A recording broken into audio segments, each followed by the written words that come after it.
So this is the Black & Decker 7-quart slow cooker. I love it because it is big. I have a family of 5. We host often.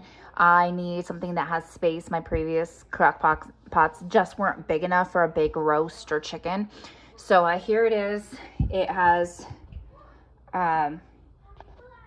these handles that are very secure for transporting, which I'm excited about because nothing's worse than food spilling while you're on your way to the potluck. So those lock in there in place, and the entire exterior is a chalkboard, which I thought was pretty cool. So I just did that real fast here for the review as a sample. Chicken potato soup is what's inside. You can see that being handy if there's allergies at a party or a gathering you're at. You could put if it contains wheat or peanuts or whatever allergen there may be that you want to disclose or tell people what it is. The menu is what I need, but still very simple. It has a timer and high and low settings, so that was a deal breaker for me. If it didn't have a timer, I wasn't going to buy it this time around.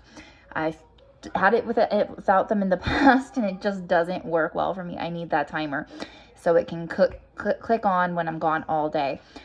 So yeah, I absolutely love it. It is quality, it is cute, and it works great.